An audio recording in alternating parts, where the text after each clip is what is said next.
ના ઠાકરની દ્વારકાધીશ કી સત્ય સનાતન ધર્મ કી નમઃ પાર્વતી દેવ હર હર મહાદેવ હર।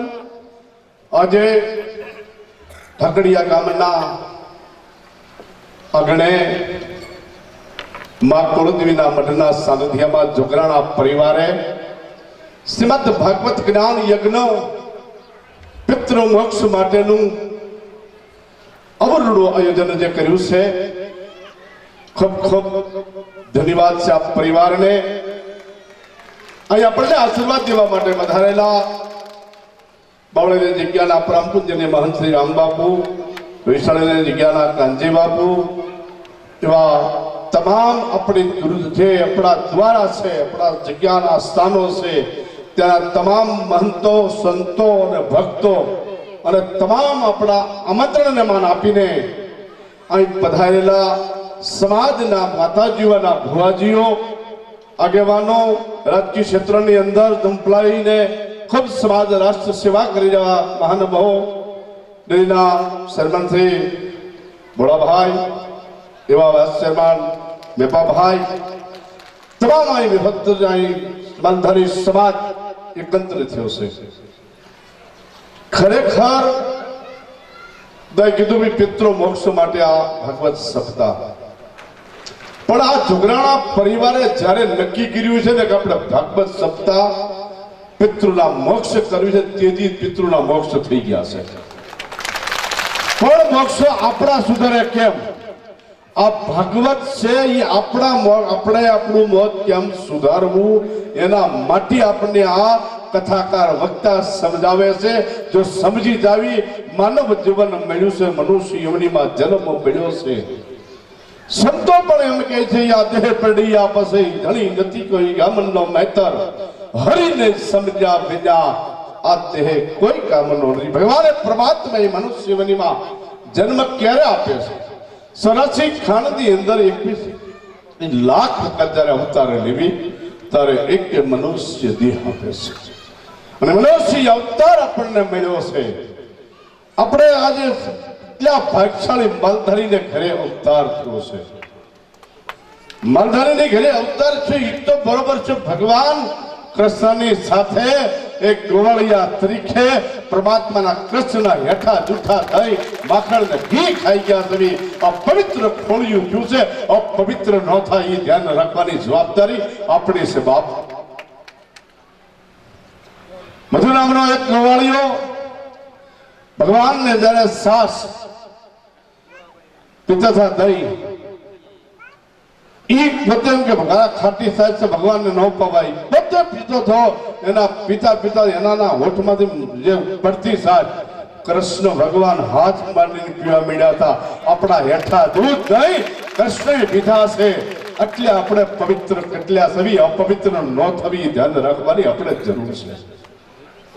અપવિત્રતા આપણી ન થાય, આપણે ક્યાં રહ્યા જલીમાં સવી આપણો ભગવાન ઈષ્ટ દેવ કોણ છે? આપણો પરંપરાની અંદર આપણા મહાન પુરુષો કેવા થયા છે એ આપણે વિચારીને હાલવાની જરૂર છે।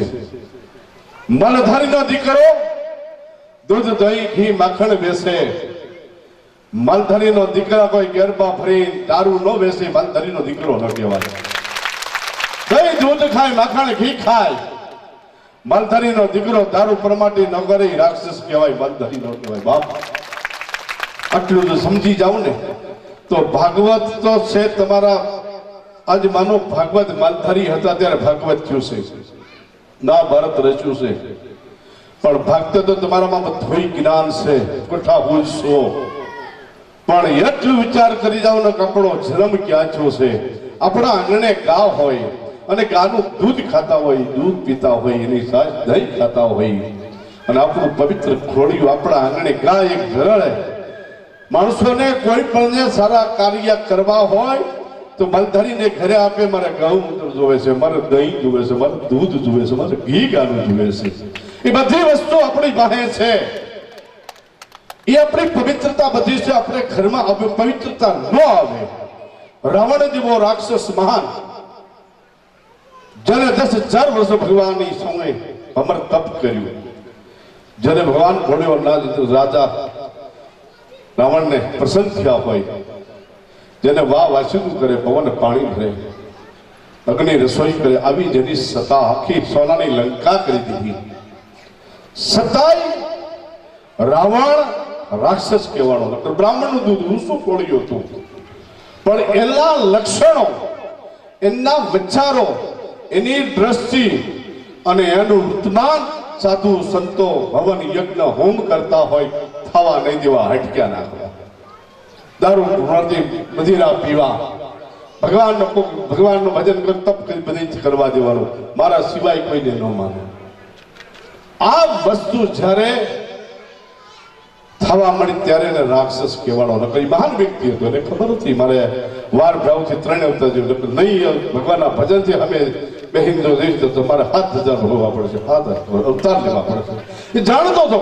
પણ છતાંય એના લક્ષણના નામે કર્યામણથી કર્મથી રાક્ષસ કહેવાનો છે.